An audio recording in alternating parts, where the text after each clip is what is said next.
Ito yung ating mower na electric gas cutter. Bagong bago to.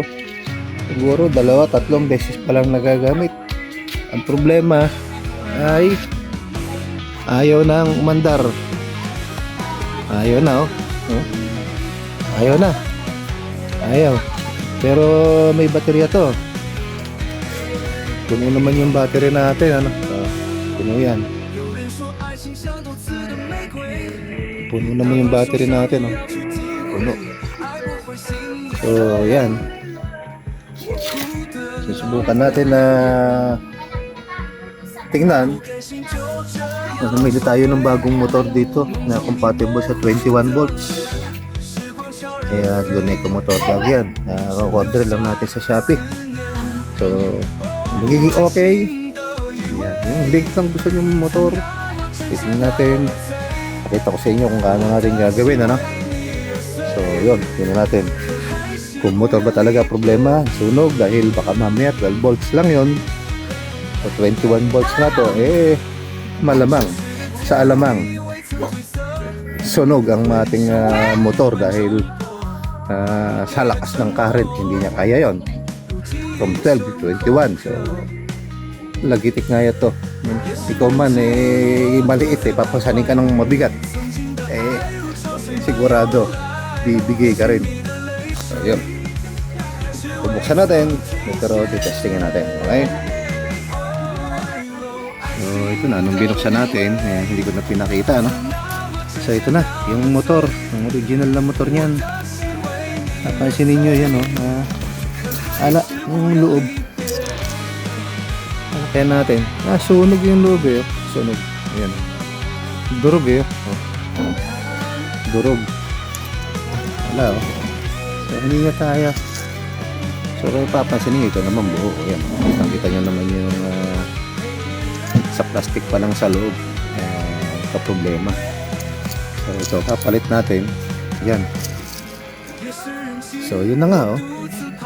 Wala nga kaduda-duda, oh. Bakas dito, yung motor niya ay ayan, oh.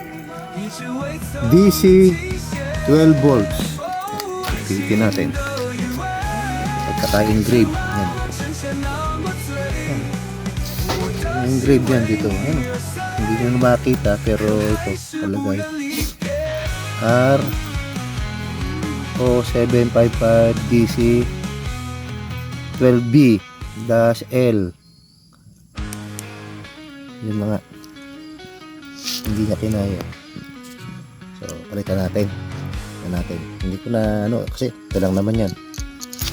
Terminal lang naman yung pula. Nagtapat natin sa may pula. Itim sa itim. Susok-sok lang naman. Ayan lang pagpapalit. So, ito na yung bago nating motor. Pinabit na natin, ano? Yung pagkakabit naman ito, pula-pula lang. Yung pulang wire, tapat yun nandun sa may pula na yun, yun ang palatandaan ng positive. Tapos yung itim, yun sa kabila lang naman. So, hindi tayo maligaw. So, tumakbo na yan, umandar na. Pinisil ko na ito kanina. So, pabalik na lang natin yung mga takip at matesting natin. Talagang, ito? Sunog eh. Sunog yung loob. So, yun. Dito sa mga nagbebenta ng mower, mag-iingat kayo na 5 cells. Alam nyo na siyempre sa mura, nakadali tayo dito. Nagkastusan tayo ng halos mahigit 200 piso. Yan na. Tapo na natin yan. Mahirap na i-rewind dyan. Basura na yan. 2,000 years later. Yun na yun. Okay na. Successful ang ating operation ng paliit ng motor. So, sa laki kasi ng baterya na yan, talagang iipasan ka dyan. Okay, yun lang. So, another mower problem, isa natin green. No? Binuksan natin. Ito naman yung motor. Medyo mukhang may kalumaan na. Maitim na rin yung loob. So, mukhang malapit-lapit na rin to. Unti-unti na rin. Nabubungi yung mga niya doon sa loob, ano. So, papalitan muna natin ng wire. So, wala tayong spare pang motor. Papalitan muna natin itong wire nito. Medyo makapal, 16. kasi ang naging problema, ito, mga boss, nagdikit-dikit na, nag-shorted. So hindi ito umaandar, no? Pag pinindot natin yung power, no? Nangyayari rito, umiinit lang to. So grounded ito. Check natin, ganito yung nangyari dyan. Tester natin para papatunayan natin na shorted. Ganito. So ganito, ilagay natin sa continuity test, kasi pag continuity test, ibig sabihin walang putol yung wire, no? Ito, pag dikitin natin, tutunog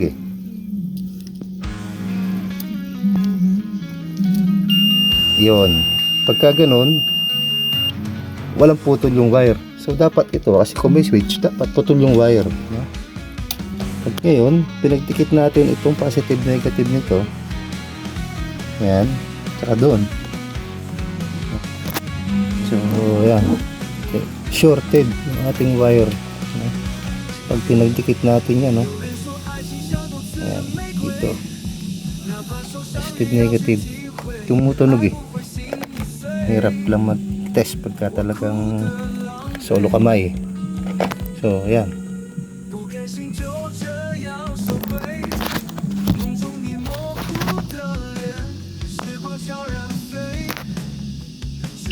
yun.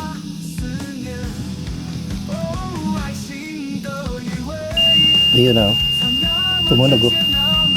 So shorted, pag tayo ng wire. So ito, papalitan natin ng mga wire. Durug-durug na talaga, no? Maliit So ito lang naman yan yung baterya, kasi positive negative. Kung isasaksak mo agad yung motor doon, positive negative, matik yun, andar ka agad yun. Kaya ginagawa, nilalagyan ng switch, ito, pinuputol yung positive para napuputol yung daloy ng kuryente rito. Yan lang naman ang prinsipyo nito Tapos pag pinindot mo rito, andar, kasi may kuryente na.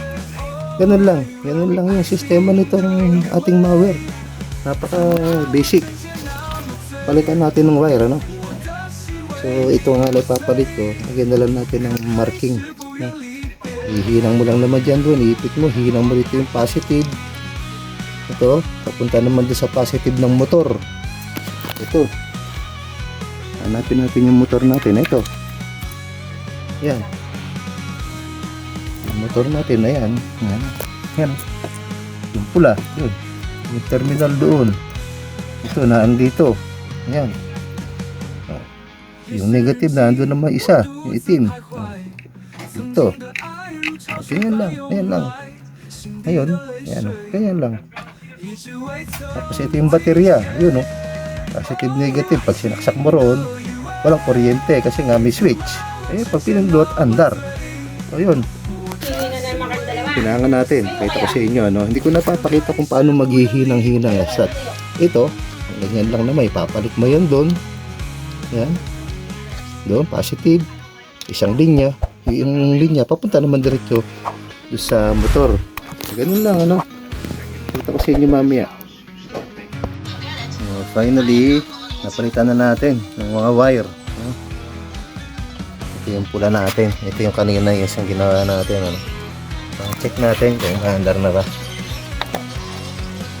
Pagtagumpay yung ating pagpapalit ng wire. Pindutin natin, power. Maandar na, Okay, ganun lang,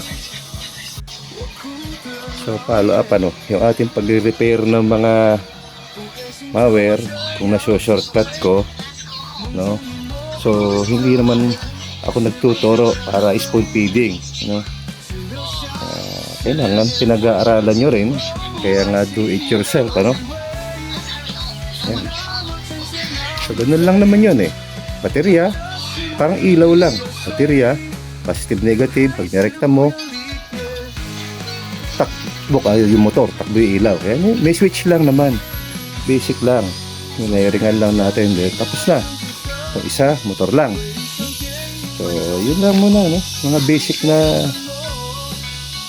karaniwang sira nitong ating mga electric gas cutter. Ano, kasi kailangan lang may spare kang motor, may mga wire ka may gamit, may mga pang solda, kung ano-ano. Yun lang.